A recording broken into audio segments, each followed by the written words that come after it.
I wanted to talk today about gender inclusion in tech. Um, I have a few slides to share and would really like you guys to just um, hang on and bear with me on this because this is an extremely important topic and also really close to my heart. So, when we talk about gender inclusion in tech, we know from studies that the ratio of women versus men in the workforce are increasing, especially in the tech industry. The reason being that tech provides a lot of work opportunities. A, the industry is growing. B, and also tech has better pay scales. Also, it has better facilities in terms of flexible work hours and remote hours. So we are seeing that there is a steady increase of number of women in tech.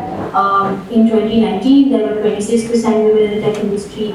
In 2018, that became a little less, and then currently after 2020, the number is reaching nearly 30%. So tech force, 30% of the tech force is currently women. So what exactly is the problem when it comes to not seeing a lot of women in tech? A is gaps in STEM degrees. So we see that when it comes to, and I'm talking specifically for Pakistan, so when it comes to technology or engineering degrees, we see that in public sector you will find a lot of women, but in private sector universities the number of women drops in terms of education. The reason being that the private education is expensive and a lot of families would want to invest in a girl's education. So they would rather have them get into medicine or some other field that is more female oriented than getting into engineering or technology. There are employment gaps. In Pakistan, fortunately, things are changing. Also, worldwide, things are changing that employers do prefer hiring men than women because they think that if they hire a woman, she'll get married, she'll have kids, she'll need days off, and that will, in their mind, that's low productivity, so they do not want to hire women. Retention gaps. So I just mentioned that I run Women in Tech PK. So we do surveys to collect data on the state of women in tech in Pakistan. And we have seen that after working for 3 to 6 years, a lot of women leave their careers because that is the time for them to get married and have children. And because there are not a lot of good women-friendly policies in the workplace, so it becomes really difficult for them to go through the whole period of pregnancy and also childbearing and childbirth. Workplace culture issues. So in a lot of companies, you will see that because the workplace is very masculine and very, not very suitable for women to work in. There are not separate places for women. Basic facilities like having a separate washroom or having a common room or having a place to play is a problem in a lot of workplaces. We also see a lack of representation. So in a lot of cases, when we talk about technology and engineering, you always see someone who's not woman leading the discussions. So that becomes a problem. There are also pay gaps for women in tech. Wage gap is an actual thing that happens. We don't have a lot of data here for Pakistan, but an average estimate is that a woman is paid 75 pesos instead of one rupee that a man gets paid for the same job. And then of course leadership position gaps. So you will see a lot of women in junior roles, in middle management, but not a lot of women in the leadership roles. So why do you think that people like myself and a lot of other organizations that I mentioned at the end are working for this specific cause? Because it brings in better ROI. A lot of research tells us that women are better workers than men in terms of remote jobs, and they are able to perform way better than men while they are at home because they know that they can take care of their families while working. It's better ROI for organizations as well because when women set themselves up in a culture or in a workforce, they tend not to do job hopping because they know that this workplace has become like a very safe space for them, so they don't want to leave. Because 50%, almost 50% of the population is women, so we need better products and services, and women use these products and services, so we need their point of view. And demand and supply, so there is a huge gap in demand and supply in technology workers. We see that the demand is ever increasing and the supply is dwindling because there is a lot of demand.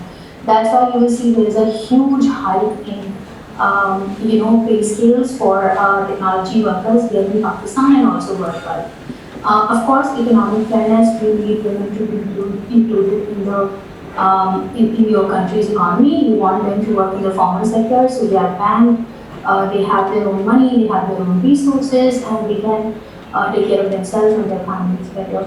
And then leadership issues, because a lot of women do not stick to tech, and there are lower retention rates, so you don't see a lot of women in leadership roles, and that's why you see that a lot of policies around women are never implemented.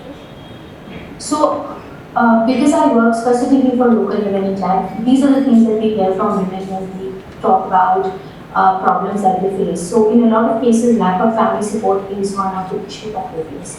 No matter if they are unmarried or married, because there is a lot of care and responsibility on them, and families usually do not support. As I was listening to the previous speaker, Sayeda Sami Zera, she was talking about sharing care of responsibilities with men. So this is a huge problem which I also that women take. It's a problem everywhere that women take most of the load of care. So they don't have a lot of family support. They don't see a lot of role models, because a lot of us are mothers and aunts and cousins and grandmothers. Most of them were working women. In my case, all of them were. I'm the first women in the family who's working right now, who's been working for like 12, 15 years now. So we don't have a lot of role models. Organizations do not have women-friendly policies. There is usually no clarity on the career path, so organizations do not have a proper career path for women in place to see where she is going to go. So you will see that women get stuck on a role for a very long time. That brings their motivation levels down and they tend to leave their careers. There is a lack of mentors and sponsors for women, so you don't find a lot of mentorship opportunities usually. We don't have affordable career acceleration programs in Pakistan. A usual career acceleration program, if you enroll in an international program, is going to cost you somewhere from $3,000 to $10,000. That's a lot of money when you convert it into our currency. That's not affordable even for someone who's from the upper middle class. Then weak HR functions and human resource functions very weak in Pakistan. We see that human resources usually used for posting job positions, and also just collecting CVs and just scheduling interviews and stuff like that. We do not actually do human resource or talent management, as we say. And then, of course, cultural barriers that are there in place also. So how can we change that? We can change that by improving education capacity building and building career acceleration programs. I'm not just telling you all of these things, I'm going to give you examples for all of these things, so that when you get up from the session, you have taken something out of it and you have some data and some things to work on. So improve workplace policies, champion more role models. We need to challenge women with the stereotype that women are not technical enough, or women are not logical enough, or women are not smart enough to work in tech. And then, of course, strengthen networking and mentoring opportunities. So there has been a lot of work being done in that area locally. So from mentoring and peer networking and a lot of these opportunities, you can reach out to communities like Women in Tech PT, the one that I run, and also Pakistan Women in Computing. And then there is another called Women Engineers Pakistan. So these are the communities that help women with mentoring and sponsorship opportunities. There are a lot of coding boot camps now. Two of the most known boot camps here, Codebuzz and TechCaro. Codebuzz is what I run. TechCaro is run by Sarah Pablo. Excellent boot camps if you want to learn coding. These are the places for you to go. Career acceleration program. So we have now first ever career acceleration program there in Pakistan called Caterpillars. They basically take early and mid-level women and then train them and help them find jobs and leadership positions. There are a lot of fellowship programs right now as well. One is run by Jihan at Catalyst Labs, and then one is run by her domain. So these programs also take early to mid-career women and then help them find leadership opportunities. I wrote a white paper on diversity and inclusion. It was a roundtable that happened at the District Conference in 2019.